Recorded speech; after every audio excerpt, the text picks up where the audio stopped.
வெளிநாடுகளுக்கு பரஸ்பர வரி விதிக்கும் முடிவிலிருந்து மனம் மாறப்போவதில்லை என அமெரிக்க அதிபர் டிரம்ப் திட்டவட்டமாக தெரிவித்துள்ளார். வெள்ளை மாளிகையில் நேட்டோ பொதுச் செயலாளர் மார்க் ரூட்டோ உடனான சந்திப்பிற்கு பிறகு செய்தியாளர்களிடம் பேசிய அவர், ஐரோப்பிய யூனியன் மிகவும் மோசமாக நடந்து கொள்வதாக குற்றம் சாட்டினார். கூகுள், பேஸ்புக் உள்ளிட்ட அமெரிக்க நிறுவனங்களுக்கு அபராதம் விதித்து பல கோடி ரூபாய் பணத்தை ஈட்டுவதாக விமர்சித்தார். தொடர்ந்து பேசிய அவர், வெளிநாடுகளுக்கு பரஸ்பர வரி விதிப்பை அமல்படுத்தும் முடிவை திரும்பப் பெறப்போவதில்லை என தெரிவித்தார்.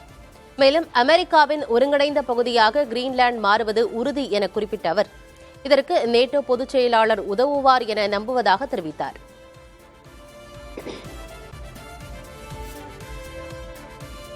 ஐரோப்பிய நாடுகளிலிருந்து இறக்குமதி செய்யப்படும் மதுபானங்களுக்கு 200% வரி விதிக்கப்படும் என அமெரிக்க அதிபர் டிரம்ப் எச்சரிக்கை விடுத்துள்ளார்.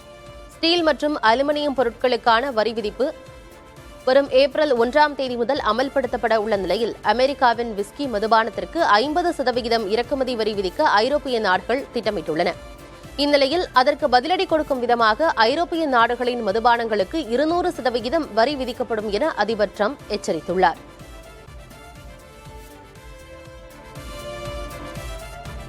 வரி விதிப்பு நடவடிக்கை தொடர்பாக அமெரிக்காவுடன் தொடர்ந்து பேச்சுவார்த்தை நடத்தி வருவதாக மெக்சிகோ தரப்பில் தெரிவிக்கப்பட்டுள்ளது. தலைநகர் மெக்சிகோ சிட்டியில் செய்தியாளர்களை சந்தித்த மெக்சிகோ நாட்டின் பொருளாதார அமைச்சர் மார்செலோ எப்ராட், அமெரிக்காவின் வரி விதிப்பு நடவடிக்கை இரு நாடுகளையும் பெரிதும் பாதிக்கக்கூடும் என தெரிவித்தார். ஏப்ரல் 2ஆம் தேதி முதல் வரி விதிப்பு நடவடிக்கை அமலாகும் என அமெரிக்கா தெரிவித்துள்ள நிலையில் அமெரிக்காவுடனான பேச்சுவார்த்தையில் தீவிரமாக ஈடுபட்டு வருவதாகவும் இம்மாத இறுதிக்குள் நல்ல முடிவு எட்டப்படும் என நம்புவதாகவும் தெரிவித்தார். யுக்ரைனுடன் போர் நிறுத்தம் செய்து கொள்வதற்கு ரஷ்யா தயாராக இருப்பதாக அந்நாட்டு அதிபர் விளாடிமிர் புட்டின் தெரிவித்துள்ளார். யுக்ரைன் ரஷ்யா இடையிலான போர் 3 ஆண்டுகளாக நடைபெற்று வரும் நிலையில் இதற்கு பேச்சுவார்த்தை மூலம் தீர்வு காணும் முயற்சிகளை அமெரிக்கா முன்னெடுத்துள்ளது. இந்நிலையில் போர் நிறுத்தம் தொடர்பாக அமெரிக்கா முன்வைத்துள்ள பரிந்துரைகளை ஏற்பதாக தெரிவித்துள்ள அதிபர் புட்டின், நிரந்தரமாக அமைதி நிலைநாட்டப்படுவதை வழிவகுக்கும் நடவடிக்கைகள் முன்னெடுக்கப்பட வேண்டும் என்று தெரிவித்தார். இதுகுறித்து தொடர்ந்து பேச்சுவார்த்தை நடத்தப்பட வேண்டியது அவசியம் என குறிப்பிட்ட அதிபர் புட்டின், இந்த விவகாரத்தில் டிரம்பை அழைத்து பேச இருப்பதாக தெரிவித்தார்.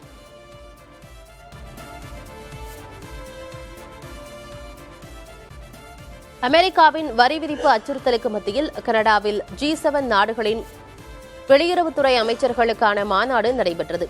அமெரிக்க வெளியுறவுத்துறை அமைச்சர் மார்க்கோ ரூபியோ பங்கேற்ற இந்த மாநாட்டில் உறுப்பு நாடுகளான Canada, Britain, France, Germany, Italy, Japan ஆகிய நாடுகளின் அமைச்சர்களும் பங்கேற்றனர்.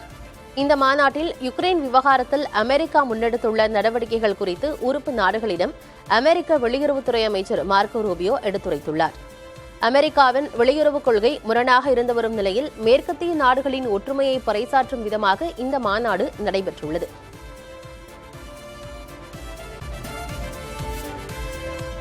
ஈரான் நாட்டின் எண்ணெய் துறை அமைச்சர் மீது பொருளாதார தடைகளை விதித்து அமெரிக்கா நடவடிக்கை எடுத்துள்ளது. எண்ணெய் ஏற்றுமதி செய்து நாட்டின் ராணுவ நலன்களை பூர்த்தி செய்யும் நடவடிக்கைகளில் ஈரான் ஈடுபட்டு வருவதோடு அணு ஆயுத கொள்முதலிலும் ஈடுபட்டு வருவதாக கூறப்படுகிறது. ஈரான் நாட்டின் இந்த செயல்களை முடக்கும் வகையில் அந்நாட்டின் மீது அமெரிக்கா பல்வேறு அழுத்தங்களை கொடுத்து வருகிறது. அதன் ஒரு நடவடிக்கையாக ஈரான் நாட்டின் எண்ணெய் துறை அமைச்சர் மோசென் பக்னேஜத் மீது பொருளாதார தடைகளை விதித்துள்ளது.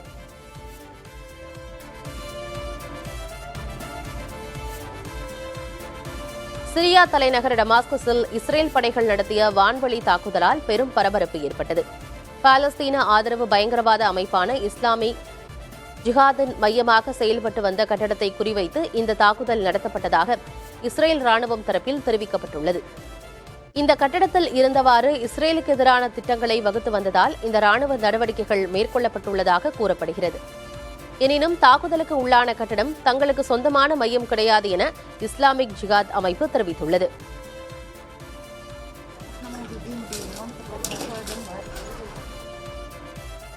பாகிஸ்தானில் ரயிலை சிறைப்பிடித்து பலூச் விடுதலை படைகள் தாக்குதல் நடத்திய நிலையில் குவெட்டா பகுதிக்கு சென்று பிரதமர் ஷெபாஸ் ஷெரீப் அங்கு நிலவும் சூழல் குறித்து ஆய்வு செய்தார்.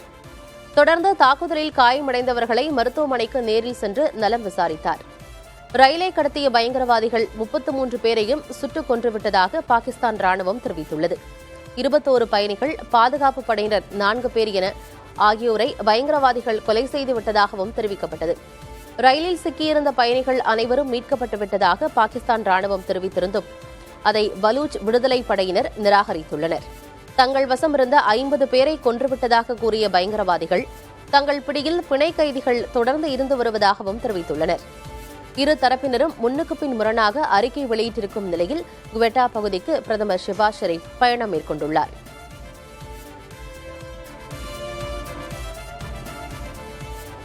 பிரிட்டனில் செலவு குறைப்பு நடவடிக்கையாக அந்நாட்டு சுகாதார அமைப்பான தேசிய சுகாதார சேவையை நிரந்தரமாக மூட முடிவு செய்யப்பட்டுள்ளது. கடந்த ஜூலை மாதம் நாட்டின் பிரதமராக பதவியேற்ற ஸ்டார்மர் நாட்டின் பொருளாதார வளர்ச்சிக்காக பல்வேறு அதிரடி நடவடிக்கைகளில் ஈடுபட்டு வருகிறார். அந்த வகையில் அதிக செலவு செய்யப்படும் NHS எனப்படும் தேசிய சுகாதார சேவையை நிறுத்த முடிவு செய்யப்பட்டுள்ளதாக பிரதமர் ஸ்டார்மர் அறிவித்துள்ளார்.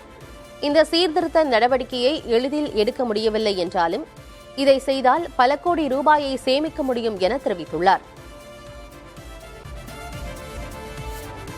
ஐரோப்பிய நாடான இத்தாலியின் தெற்கு பகுதியில் 4.4 என்ற ரிக்டர் அளவில் நிலநடுக்கம் ஏற்பட்டது. நேபிள்ஸ் பகுதியில் நள்ளிரவில் கட்டடங்கள் குலுங்கியதால் பொதுமக்கள் சாலைகளில் வந்து தஞ்சமடைந்தனர். நிலநடுக்கத்தின் காரணமாக சில கட்டடங்கள் இடிந்து சேதமடைந்தன. இதன் விளைவாக பல்வேறு இடங்களில் மின் விநியோகம் பாதிக்கப்பட்டது. இதில் உயிரிழப்புகள் எதுவும் ஏற்படவில்லை என்றும் சிலர் மட்டும் இடிபாடுகளில் சிக்கி காயமடைந்திருப்பதாகவும் தெரிவிக்கப்பட்டுள்ளது. இத்தாலியில் கடந்த 40 ஆண்டுகளில் இவ்வளவு வலுவான நிலநடுக்கம் ஏற்பட்டுள்ளது இதுவே முதன்முறையாகும்.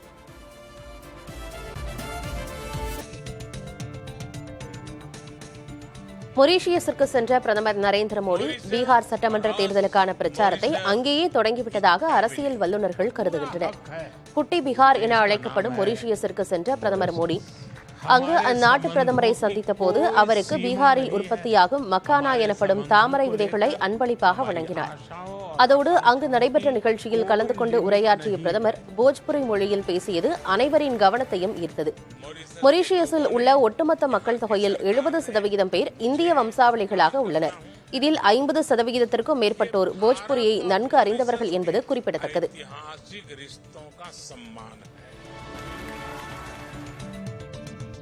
கர்நாடக தலைநகர் பெங்களூரின் சாலை உள்கட்டமைப்பு பணிகளுக்காக 9,000 கோடி ரூபாயை ஒதுக்கீடு செய்ய முடிவு செய்யப்பட்டுள்ளது. 110 கிலோமீட்டர் தூரத்திற்கு மேம்படுத்தப்பட்ட வழித்தடங்கள், 40 கிலோமீட்டருக்கு 2 சுரங்கப் பாதைகள் என பல்வேறு திட்டப்பணிகளை மேற்கொள்ள திட்டமிடப்பட்டிருப்பதாக மாநில துணை முதலமைச்சர் DK சிவக்குமார் தெரிவித்திருக்கிறார். விரிவான திட்ட அறிக்கைக்கு ஒப்புதல் அளிக்கப்பட்டுள்ளதாக கூறிய அவர் இது தொடர்பான டெண்டர் ஏலம் விரைவில் வெளியிடப்படும் என தெரிவித்தார்.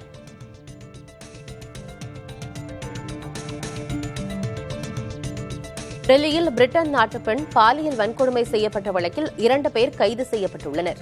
சமூக வலைதளமான இன்ஸ்டாகிராமில் பழகி அறிமுகமான கைலாஷ் என்பவரை சந்திக்க டெல்லிக்கு வந்த அந்த பெண் மஹிபால்பூர் பகுதியில் உள்ள சொகுசு விடுதியில் தங்கியிருந்துள்ளார். அந்த பெண்ணை சந்திக்க வந்த கைலாஷ் அறையில் வைத்து அவரை பாலியல் வன்கொடுமை செய்ததாக கூறப்படுகிறது. இதுகுறித்து புகார் அளிக்க சென்றபோது ஹோட்டல் ஊழியர் ஒருவர் அந்த பெண்ணிடம் தவறாக நடந்து கொண்டதாக கூறப்படுகிறது. சம்பந்தப்பட்ட இருவரையும் கைது செய்த காவல்துறையினர் இதுகுறித்து பிரிட்டன் தூதரகத்திடம் தகவல் தெரிவித்துள்ளனர். சவுதி அரேபிய பொது முதலீட்டு நிதியத்தின் கட்டுப்பாட்டின் கீழ் உள்ள கோப்லி நிறுவனம் பிரபல கேமிங் நிறுவனமான நயான்டிக் இன்க் நிறுவனத்தின் பங்குகளை வாங்கியுள்ளது. அதன்படி அந்த நிறுவனத்தின் பங்குகளை $3.5 பில்லியன் ஸ்கோப்லி நிறுவனம் வாங்கியிருப்பதாக தெரிவிக்கப்பட்டுள்ளது. இதன் மூலம் நயான்டிக் இன்க் நிறுவனத்தின் பிரபல போக்கிமான் கோ, பிக்மின் ப்ளூம், மான்ஸ்டர் ஹண்டர் உள்ளிட்ட பல விளையாட்டுகளை ஸ்கோப்லி நிறுவனம் தன்வசமாக்கியுள்ளது.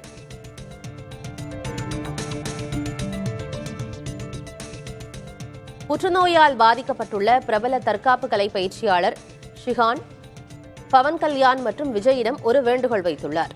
தனது பயிற்சி மையத்தை விற்க முடிவு செய்துள்ளதாக தெரிவித்துள்ள அவர் அதை தன்னிடமிருந்து விலைக்கு வாங்கிக் கொள்ளும்படி தனது மாணவரும் ஆந்திர துணை முதலமைச்சருமான பவன் கல்யாணிடம் கேட்டுக் கொண்டுள்ளார். இதேபோல் மாணவர்களுக்கு வில்வித்தை பயிற்சியையும் வழங்கி வந்த அவர் இந்த பயிற்சியை ஊக்குவிக்க நடவடிக்கை எடுக்கும்படியும் நடிகரும் தமிழக வெற்றிக் கழக தலைவருமான விஜயிடம் கோரிக்கை வைத்துள்ளார்.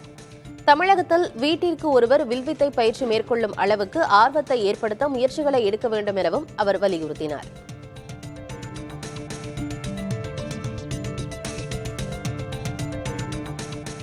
ஒரு கட்டத்தில் திரைப்படங்களில் நடிப்பதை நிறுத்திக் கொள்ள நினைத்ததாக பிரபல பாலிவுட் நடிகர் அபிஷேக் பச்சன் மனம் திறந்துள்ளார். நேர்காணல் ஒன்றில் பேசிய அவர், திரைப்படங்களில் நடிக்க தொடங்கிய போது பல்வேறு இன்னல்களை சந்தித்ததாகவும், தனது தந்தை அமிதாப் பச்சன் கூறிய அறிவுரைகள் முன்னேறி செல்ல தனக்கு மிகவும் உதவியதாகவும் தெரிவித்தார். திரைத்துறையில் தன்னால் சாதிக்க முடியாமல் போகவே ஒரு கட்டத்தில் திரைப்படங்களில் நடிப்பதை நிறுத்திக் கொள்ள நினைத்ததாக கூறிய அபிஷேக் பச்சன், தனது தந்தை அளித்த உத்வேகத்தால் மீண்டும் முழு திறனுடன் பணியாற்ற தொடங்கியதாக கூறினார்.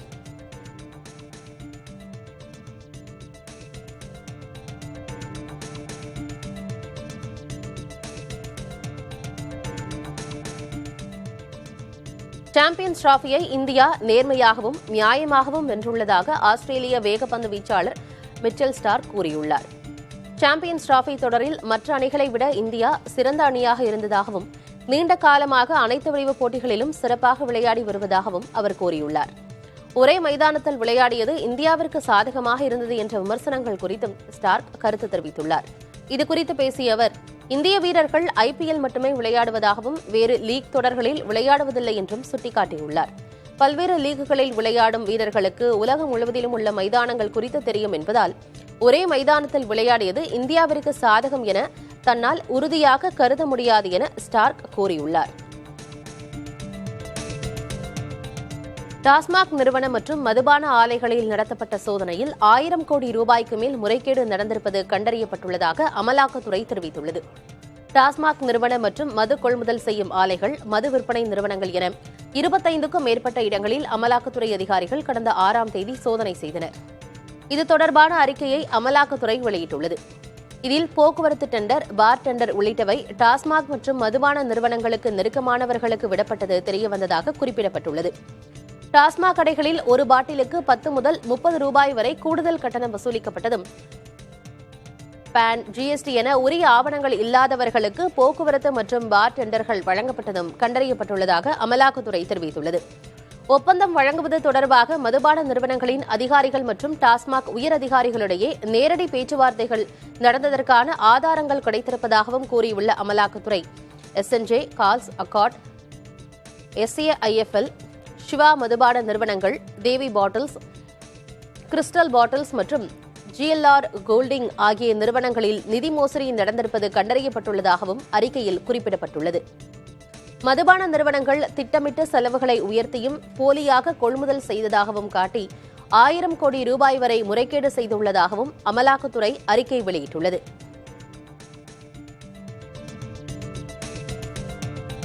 தமிழக அரசின் டாஸ்மாக் ஊழலை கண்டித்து வரும் 17ஆம் தேதி டாஸ்மாக் தலைமையகம் அமைந்துள்ள தாளமுத்தூர் நடராஜன் மாளிகையை முற்றுகையிடும் போராட்டம் நடைபெறும் என பாஜக மாநில தலைவர் அண்ணாமலை அறிவித்துள்ளார்.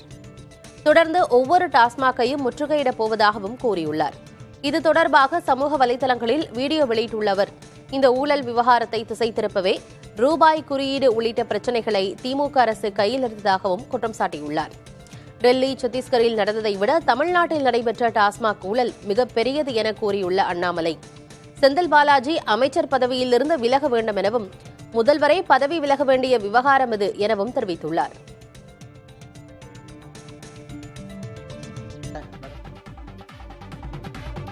ரூபாயின் சின்னத்தை அகற்றுவதன் மூலம் திமுக ஒரு தேசிய சின்னத்தை நிராகரிப்பது மட்டுமின்றி தமிழரின் படைப்பையும் புறக்கணிப்பதாக மத்திய நிதியமைச்சர் நிர்மலா சீதாராமன் சாடியுள்ளார். நிர்மலா சீதாராமன் வெளியிட்டுள்ள எக்ஸ் வலைதள பதிவில், திமுகவிற்கு ரூபாயின் சின்னத்தில் பிரச்சனை இருந்தால் 2010ஆம் ஆண்டே காங்கிரஸ் தலைமையிலான கூட்டணியில் இருந்தபோது ஏன் எதிர்க்கவில்லை என கேள்வி எழுப்பியுள்ளார். திமுக எம்எல்ஏ தர்மலிங்கத்தின் மகன் உதயகுமார் உருவாக்கிய ரூபாயின் சின்னத்தை அகற்றுவதன் மூலம் திமுக ஒரு தேசிய சின்னத்தை நிராகரிப்பது மட்டுமின்றி தமிழரின் படைப்பையும் புறக்கணிப்பதாக கூறியுள்ள நிர்மலா சீதாராமன், ரூபாய் என்ற வார்த்தையே சமஸ்கிருத வார்த்தையுடன் தொடர்புடையது என சுட்டிக்காட்டியுள்ளார். சமஸ்கிருதத்தில் தோன்றியதால் தெற்காசியாவிலும் தென்கிழக்கு ஆசியா முழுவதிலும் பகிரப்பட்டு கலாச்சார பொருளாதார மரபாகியுள்ளது என குறிப்பிட்டுள்ள நிர்மலா சீதாராமன், ரூபாய் சின்னம் சர்வதேச அளவில் நன்கு அங்கீகரிக்கப்பட்டுள்ளது என்றும் தெரிவித்துள்ளார்.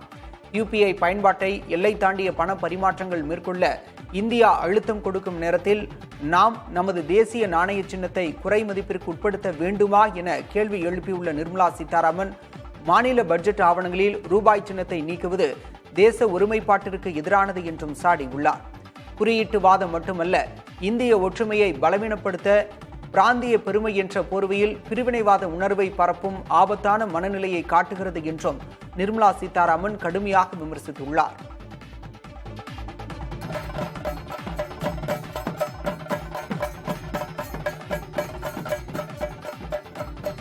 சென்னையில் உள்ள மொழி சிறுபான்மையினருக்காக மும்மொழி கொள்கை அவசியம் என பாஜக மூத்த தலைவர் தமிழிசை சவுந்தரராஜன் கூறியுள்ளார்.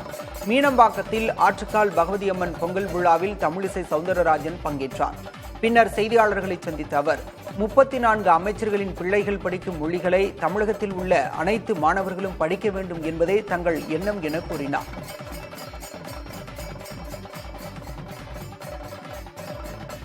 சென்னையில பொங்கல் வைப்பதற்கு 1200 பேர் வைத்து வந்திருக்கிறார்கள். அவர்கள் வீட்டு குழந்தைகளும் படிக்கணும். ஆக இதனாலதான் மும்மொழி கொள்கை தேவை நாம சொல்றோம். இதே மாதிரி மலையாளர்கள் ஒரு 10 லட்சம் பேர் இருக்கிறாங்க.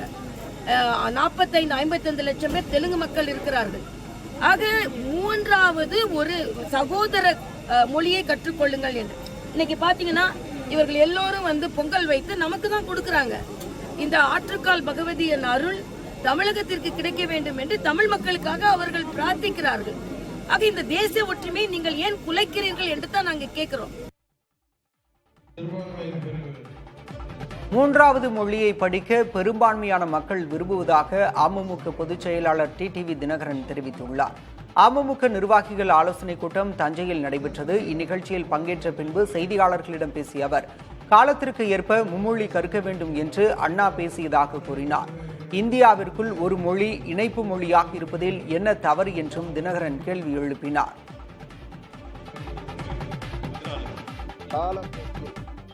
அனைத்து இந்தியாவிற்கு ஒரு பொது தொடர்பு மொழி உருவாக வேண்டும் சொல்லிருக்காரு. நல்லதுறை கூட என்ன கேட்டாருன்னா, அது அவங்க ஒண்ணு ஹிந்தின்னு சொல்ல, நானும் ஹிந்தின்னு சொல்லல. ஆனா நாம் அனைவருக்கும் என்ன ஒரு உண்மை தெரியும்னா, அனைத்து மாநிலங்களிலையும் எளிதாக நீங்க தொடர்பு கொள்ளணும்னா, அதாவது அனைத்து இந்தியாவிற்கும் ஒரு பொது தொடர்பு மொழி உருவாக வேண்டும் அண்ணாவே சொல்லியிருக்காரு. ஆங்கிலத்தை படிங்க, மூன்றாவது ஒரு மொழியை படிங்க. அது நம்ம பொறுத்த வரைக்கும் அது ஹிந்தியா இருந்தா இந்தியா ஃபுல்லா தொடர்பு மொழியாக இருப்பதற்கு பயனாக இருக்கும்னு நாங்க சொல்றேன். இதை நீங்க மறுப்பது ஏற்றுக்கொள்வது உங்களுடைய சொந்த கருத்து. மகாத்மா காந்தி தேசிய ஊரக வேலைவாய்ப்பு உத்தரவாத திட்டத்தின் கீழ் பணியாற்றுவோரின் ஊதிய விகிதங்களை மாற்றியமைக்க வேண்டும் என காங்கிரஸ் வலியுறுத்தியுள்ளது. நாடாளுமன்ற நிலைக்குழு அளித்த பரிந்துரைகளை பின்பற்றி ஊதியத்தை மாற்றி அமைக்க வேண்டும் என நாடாளுமன்றத்தில் காங்கிரஸ் உறுப்பினர்கள் வலியுறுத்தினர். ஊதிய உயர்வுடன் ஆதார் சார்ந்த ஆன்லைன் பண பரிவர்த்தனை முறை மூலம் ஊதியம் வழங்குவது, திட்ட நிதிகளை மாநிலங்களுக்கு விரைந்து விடுப்பது உள்ளிட்ட பல்வேறு பரிந்துரைகளை நாடாளுமன்ற நிலைக்குழு வழங்கியுள்ளது. நாடாளுமன்ற நிலைக்குழு பரிந்துரையை சுட்டிக்காட்டி காங்கிரஸ் இதனை வலியுறுத்தியிருக்கிறது.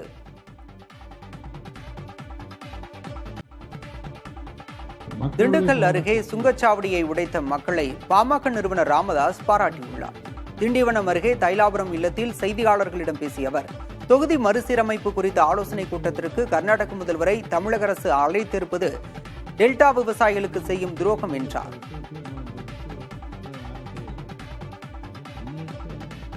மக்களுடைய கோபத்திற்கு அந்த சுங்கச்சாவடி அமைக்கிறவங்க ஆளாயிட்டாங்க. மக்கள் கொதித்தெழுந்தாங்கன்னா எதையும் செய்வார்கள். இதெல்லாம் சொல்லி நோட்டீஸ் போட்டுட்டு தீர்மானம் போட்டுட்டு இதெல்லாம் யாரும் செய்யலை. அவர்கள் தன்னெழுச்சியாக அவங்க செய்திருக்காங்க. அவர்களுக்கு நம்முடைய பாராட்டு. ஒரு காலத்தில் அப்படிலாம் நான் செய்தவன் தான்.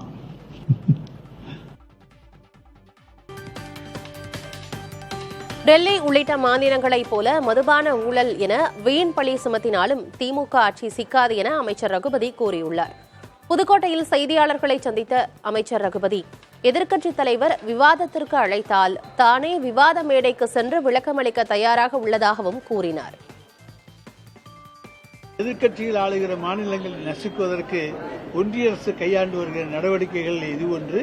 நிச்சயமாக இந்த ஸ்கேனில் நிச்சயமாக திராவிட முன்னேற்றக் கழகம் மாட்டார். திராவிட முன்னேற்றக் கழகம் சிக்காது.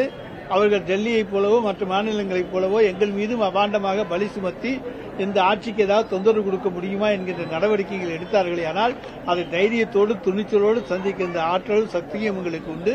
அதில் நாங்கள் சிக்க மாட்டோம். இடங்களில் மறியல் போராட்டத்தில் ஈடுபட்ட சிபிஎஸ் ஒழிப்பு இயக்கத்தினர் கைது செய்யப்பட்டனர். ஓய்வூதிய திட்டம் தொடர்பாக ஆய்வு செய்ய அமைத்த அலுவலர் குழுவை திரும்பப் பெற வேண்டும், பிற மாநிலங்கள் போன்று பணிக்கொடை மற்றும் குடும்ப ஓய்வூதியம் வழங்க வேண்டும் உள்ளிட்ட கோரிக்கைகளையும் வலியுறுத்தி போராட்டம் நடைபெற்றது. மதுரை ஆட்சியர் அலுவலகம் அருகே சாலையில் அமர்ந்து மறியலில் ஈடுபட்ட சிபிஎஸ் ஒழிப்பு இயக்கத்தினர் கைது செய்யப்பட்டனர். விருதுநகரில் மாவட்ட ஆட்சியர் அலுவலகம் முன்பு சாலை மறியலில் ஈடுபட்ட 70க்கும் மேற்பட்ட சிபிஎஸ் ஒழிப்பு இயக்கத்தினர் கைது செய்யப்பட்டனர். திருச்சியில் மாவட்ட ஆட்சியர் அலுவலக சாலையில் அமர்ந்து மறியலில் ஈடுபட்ட சிபிஎஸ் ஒழிப்பு இயக்கத்தினரை காவல்துறையினர் கைது செய்தனர்.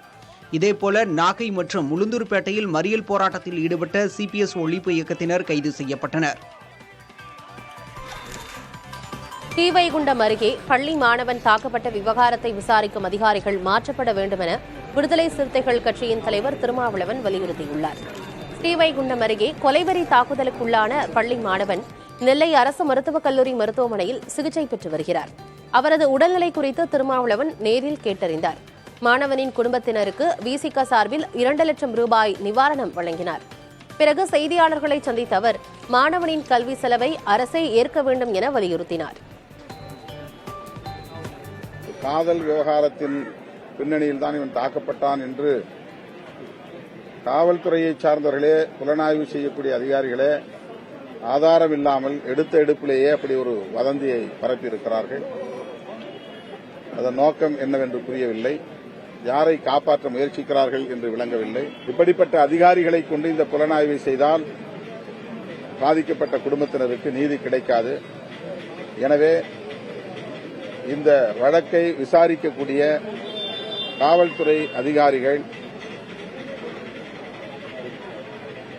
மாற்றப்பட வேண்டும். ஊட்டி, கொடைக்கானலுக்கு செல்லும் சுற்றுலா வாகனங்களின் எண்ணிக்கையில் சென்னை உயர்நீதிமன்றம் கட்டுப்பாடு விதித்துள்ளது. அதன்படி ஊட்டியில் வார நாட்களில் 6000 வாகனங்களை மட்டுமே அனுமதிக்க வேண்டும் எனவும், வார இறுதி நாட்களில் 8000 வாகனங்களை மட்டுமே அனுமதிக்க வேண்டும் எனவும் உத்தரவிடப்பட்டுள்ளது. கொடைக்கானலுக்கு வார நாட்களுக்கு 4000 வாகனங்களையும், வார இறுதி நாட்களில் 6000 வாகனங்களையும் மட்டுமே அனுமதிக்க வேண்டும் என ஆணையிடப்பட்டுள்ளது. இ பாஸ் நடைமுறையில் மின்சார வாகனங்களுக்கு முன்னுரிமை அளிக்கவும் ஆணையிட்டுள்ள நீதிமன்றம், உள்ளூர் வாகனங்கள், விவசாய பொருட்கள் ஏற்றி செல்லும் வாகனங்கள், அரசு பேருந்துகள், ரயில்கள் மூலம் வருகை தரும் பயணிகள் உள்ளிட்டோருக்கு எந்த கட்டுப்பாடும் இல்லை என தெளிவுபடுத்தியுள்ளது. ஊட்டி, கொடைக்கானலில் எத்தனை வாகனங்களை அனுமதிக்கலாம் என்பது தொடர்பான வழக்கில் கோடைக்கால கூட்ட நெரிசலை தவிர்க்கும் விதமாக உயர்நீதிமன்றம் இந்த உத்தரவுகளை பிறப்பித்துள்ளது. திருவள்ளூர் மாவட்டம் ஆரம்பாக்கம் காவல் சோதனைச் சாவடி அருகே லாரியில் இருந்து கண்டெய்னர் கீழே விழுந்தது. ஆந்திர மாநிலம் நாயுடுபேட்டையிலிருந்து பிளைவுட்களை ஏற்றிக்கொண்டு சென்னை துறைமுகம் நோக்கி சென்ற லாரியில் இருந்து கண்டெய்னர் சரிந்து கீழே விழுந்தது. அப்போது சோதனைச் சாவடியில் காவல்துறையினர் யாரும் இல்லாததால் நல்வாய்ப்பாக உயிர் சேதம் தவிர்க்கப்பட்டது.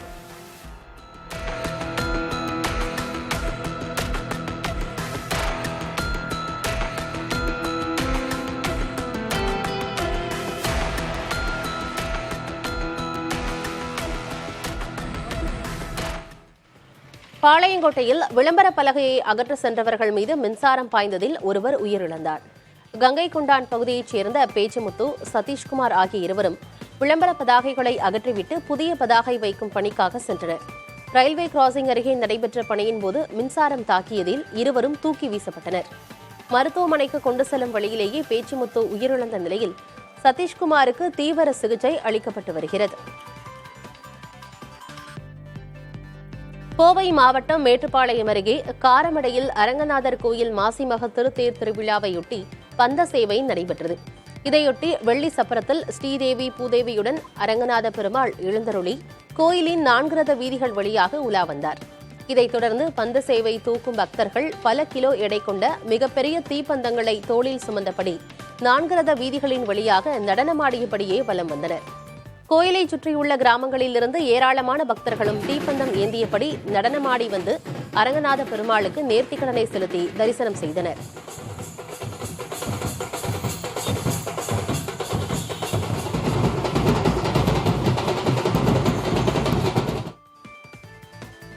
மாசி மாத பௌர்ணமியையொட்டி திருவண்ணாமலை அண்ணாமலையார் கோயிலில் லட்சக்கணக்கான பக்தர்கள் கிரிவலம் சென்றனர்.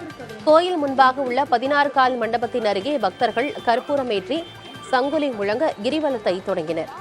இதையடுத்து அஷ்டலிங்கங்களை வணங்கி கிரிவலம் சென்றனர். தமிழ்நாடு மட்டுமல்லாது ஆந்திரா, தெலுங்கானா உள்ளிட்ட பல்வேறு மாநிலங்களிலிருந்து லட்சக்கணக்கான பக்தர்கள் விடிய விடிய கிரிவலம் சென்றனர். இதனிடையே திருவண்ணாமலை ரயில் நிலையத்திலும் மக்கள் கூட்டம் நிரம்பி வழிந்தது. ஏராளமானோர் ரயில்களில் முண்டியடித்துக் கொண்டு ஏற முயன்றதால் கூட்ட நெரிசல் ஏற்பட்டது.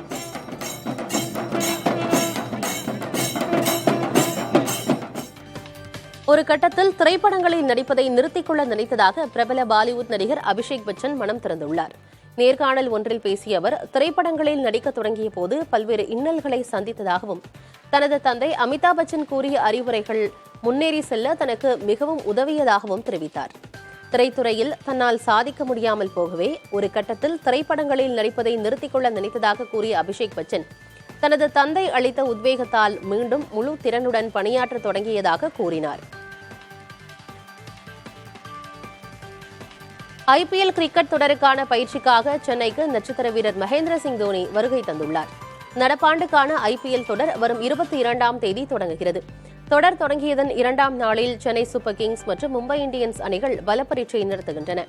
இந்த தொடருக்கான சென்னை அணி வீரர்கள் பலர் ஏற்கனவே சென்னை வந்து பயிற்சியை தொடங்கியுள்ளனர். இந்நிலையில் முன்னாள் கேப்டனும் நட்சத்திர வீரருமான MS தோனி சென்னை வருகை தந்தார். அப்போது தோனியின் வருகை குறித்த தகவல்கள் பரவவில்லை என்பதால் குறைந்த அளவிலான ரசிகர்களே விமான நிலையத்தில் இருந்ததால் பெரிய பரபரப்பு இல்லாமல் மகேந்திர சிங் தோனி காரில் ஏறி ஹோட்டலுக்கு புறப்பட்டார்.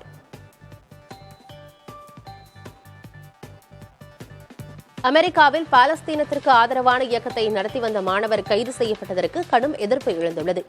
கொலம்பியா பல்கலைக்கழக மாணவர் மஹ்மூத் கலீலை விரைந்து விடுதலை செய்ய வேண்டும் என வலியுறுத்தி பொதுமக்கள் போராட்டங்களில் ஈடுபட்டு வருகின்றனர்.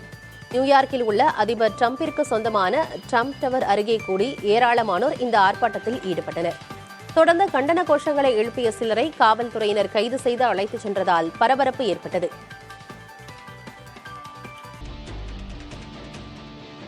தனக்கு கீழ் செயல்படும் 8 கல்லூரிகளின் பட்டமளிப்பு விழாவை தள்ளி வைக்குமாறு சம்பந்தப்பட்ட கல்லூரிகளின் முதல்வர்களுக்கு சென்னை பல்கலைக்கழகம் கடிதம் எழுதியுள்ளது. பல்கலைக்கழகத்தின் மறு அறிவிப்பு வரும் வரை பட்டமளிப்பு விழாவை ஒத்திவைக்க வேண்டும் என கேட்டுக் கொள்ளப்பட்டுள்ளது. 8 கல்லூரிகளும் நவம்பர் 2022, ஏப்ரல் மற்றும் நவம்பர் 2023 படிப்பை முடித்த மாணவர்களுக்கு பட்டங்களை வழங்கவிருந்தன.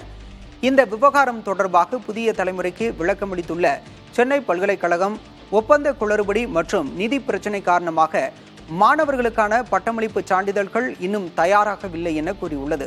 விரைவில் இது சரி செய்யப்படும் எனவும் தெரிவித்துள்ளது.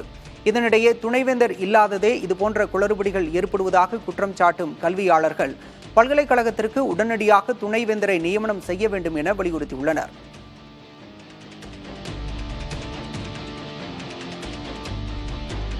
அமைச்சர் செந்தில் பாலாஜிக்கு எதிரான வழக்கில் கூடுதல் குற்றப்பத்திரிகைகளை ஒரே வழக்கில் இணைத்து சிறப்பு நீதிமன்றம் பிறப்பித்த உத்தரவுக்கு தடை கோரிய வழக்கில் மார்ச் 21ஆம் தேதி தீர்ப்பு வழங்கப்படும் என சென்னை உயர்நீதிமன்றம் தெரிவித்துள்ளது. அதிமுக ஆட்சியின் போது போக்குவரத்து துறை அமைச்சராக இருந்த செந்தில் பாலாஜி உள்ளிட்டோர் மீதான பண மோசடி வழக்கில் மத்திய குற்றப்பிரிவு காவல்துறை தாக்கல் செய்த குற்றப்பத்திரிகையை ஒரே வழக்காக விசாரிக்க சென்னை சிறப்பு நீதிமன்றம் உத்தரவிட்டிருந்தது. இதற்கு எதிராக ஊழல் எதிர்ப்பு இயக்கம் சார்பில் சென்னை உயர்நீதிமன்றத்தில் தொடர்ந்த மனு நீதிபதி GK இளந்திரையன் முன்பு விசாரணைக்கு வந்தது. அரசு தரப்பில் ஆஜரான வழக்கறிஞர் பதில் மனு தாக்கல் செய்ய அவகாசம் கோரினார்.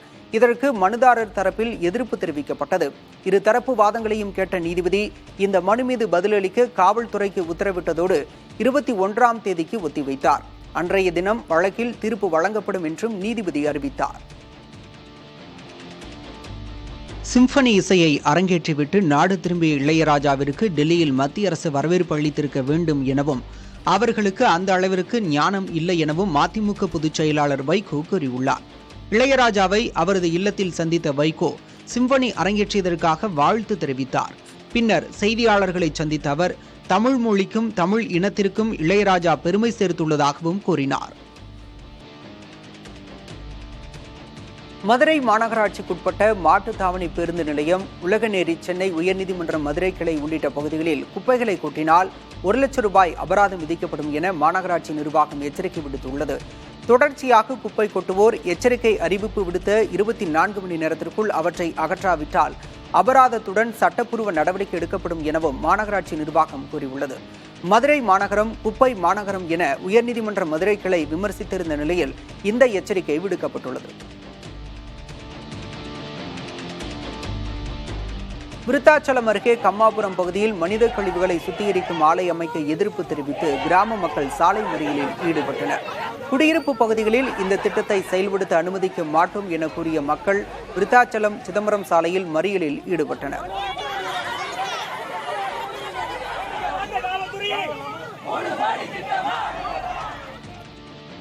கரூரில் மாவட்ட ஆட்சியர் அலுவலகம் முன்பு விவசாயிகள் காத்திருப்பு போராட்டத்தில் ஈடுபட்டனர். 18 ஆண்டுகளுக்கு முன்னர் காவிரி ஆற்றில் கதவணை கட்டுவதற்காக நிலம் கையகப்படுத்தப்பட்ட 38 விவசாயிகளுக்கு இழப்பீடு வழங்கப்படாததற்கு எதிர்ப்பு தெரிவித்து போராட்டம் நடைபெற்றது. விவசாயிகளுடன் மார்க்சிஸ்ட் கம்யூனிஸ்ட் கட்சியினரும் போராட்டத்தில் பங்கேற்றனர்.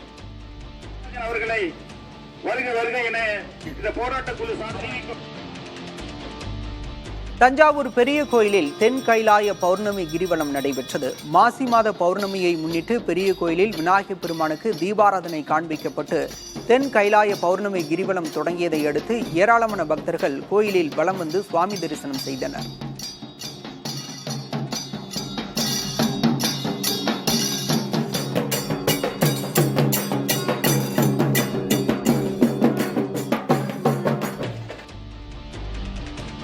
நாகை மாவட்டம் வேதாரண்யம் சன்னதி கடலில் மாசி மகத்தையொட்டி தீர்த்தவாரி நடைபெற்றது. இதனையொட்டி வேதாரண்யேஸ்வரர் கோயிலில் இருந்து வெள்ளி ரிஷப வாகனத்தில் அம்பாளுடன் சந்திரசேகர சுவாமி முக்கிய வீதிகளில் உலா வந்து சன்னதி கடற்கரையில் எழுந்தருளினார்.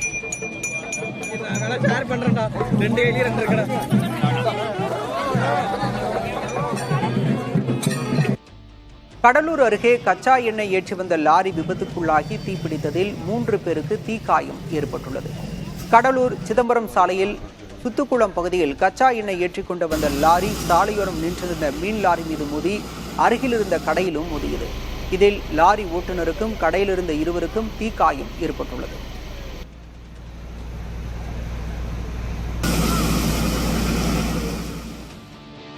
தென்காசி மாவட்டம் சிவகிரி அருகே காய்கறி கடைக்காரரின் கார் கண்ணாடிகளை அடித்து உடைத்ததாக 4 இளைஞர்கள் கைது செய்யப்பட்டனர். ஆசிரியர் காலனி அருகே வசிக்கும் செல்லையா காய்கறி கடை அருகே அசுத்தம் செய்ததை கண்டித்ததால் தன்னுடைய கார் கண்ணாடிகளை உடைத்ததாக கண்ணன், ஹரிஹரசுதன், கிப்சன், காளீஸ்வரன் ஆகியோர் மீது புகார் அளித்திருந்தார்.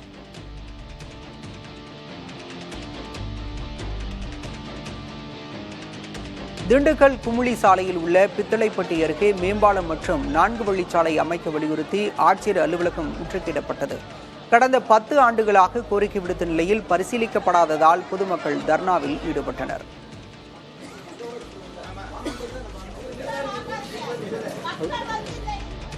திருவண்ணாமலை மாவட்டம் கீழ்பெண்ணாத்தூர் அருகே இருசக்கர வாகனங்கள் நேருக்கு நேர் மோதிய விபத்தில் ஒருவர் உயிரிழந்தார். சோமாசிப்பட்டி கிராமம் அருகே நடந்த இந்த விபத்தில் தூக்கி வீசப்பட்ட பரசுராமன் என்பவர் உயிரிழந்தார். பரசுராமனின் உறவினர்கள் மற்றும் கிராம மக்கள் திரண்டதால் சுமார் 1 மணி நேரம் போக்குவரத்து பாதிக்கப்பட்டது. பெரம்பலூர் நகரில் ஒரே இரவில் 2 கொள்ளை சம்பவங்கள் நடைபெற்றுள்ளன. இதுகுறித்து காவல்துறையினர் விசாரணை மேற்கொண்டு வருகின்றனர். ரோஸ் கார்டன் பகுதியில் உள்ள பழக்கடை உரிமையாளர் கதலீஸ்வரனின் வீட்டின் பூட்டை உடைத்து 17.5 சவரன் நகை திருடப்பட்டுள்ளது. இதேபோல பிரம்மா நகரில் அடுக்குமாடி குடியிருப்பில் வசிக்கும் மணி என்பவர் வீட்டில் 1 லட்சம் ரூபாய்க்கு மேல் மதிப்புள்ள வெள்ளி பொருட்கள் மற்றும் 20,000 ரூபாய் ரொக்கம் திருடப்பட்டுள்ளது.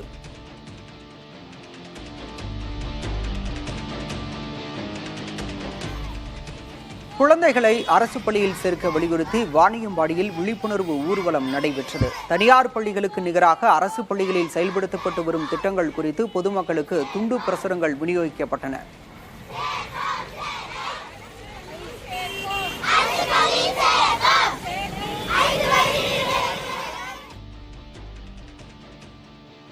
தஞ்சை மாவட்டம் பட்டுக்கோட்டை காந்தி சிலை அருகே திரளான பொதுமக்கள் அடையாள உண்ணாவிரத போராட்டத்தில் ஈடுபட்டனர். மகாராஜா சமுத்திர வருவாய் கிராமத்தில் உள்ள 2500 ஏக்கர் நிலத்தை ஆனந்தகுமார் என்பவர் உரிமை கொண்டாடுவதாக கூறப்படுகிறது. அவர் பொதுமக்களின் வீடுகளை இடிக்க முயல்வதாக கூறி மகாராஜா சமுத்திர பொதுமக்கள் இந்த உண்ணாவிரத போராட்டத்தில் ஈடுபட்டனர்.